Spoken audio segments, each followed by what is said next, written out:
Hi everyone, Simon here from Sterling Business Coaching with today's Monday's Moment, and thankfully the weather's actually starting to dry up, so I thought I'd come and have a walk around outside here. As you know, they often I sit and I'll stand behind the camera, but I do love to have a walk around and talk while I'm actually moving. Creates that better thought process. And in today's Monday Moment, I'm going to talk about forward focus reflection. See you in a moment.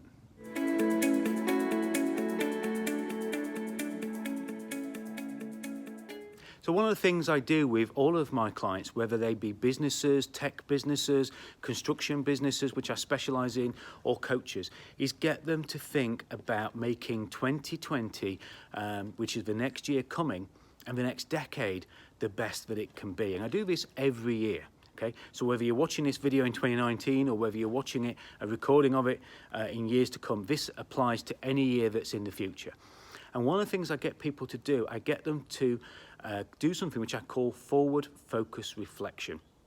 And it's taking time to actually work out what has gone well in the past year, what do you want to duplicate, replicate, and do better in the following year, but also what has not gone so well.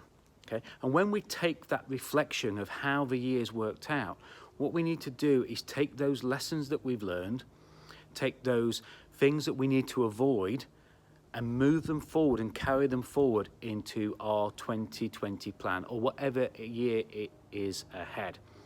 But also what we need to do as part of this forward focus reflection is identify 5 key critical things that we need to work on in the year ahead.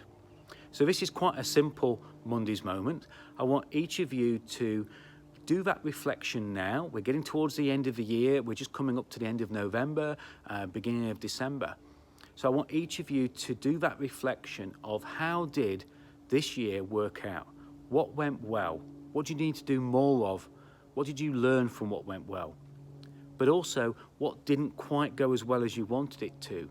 And what do you need to do differently in the year ahead? And then once you've done that, identify 5 key critical things that you want to work on and have as a theme for the year ahead. Once you've got that, I'd love to talk to you about your plans for the next year and give you just a 30-minute best year yet planning session. And you can schedule that by going to www.chatwithsimon.com. So that's www.chatwithsimon.com, and I would love to hear about your plans, and I would love to help you in a free, no obligation session work on your plans for the year ahead. So that's Simon, Sterling Business Coaching. See you next week. Bye for now.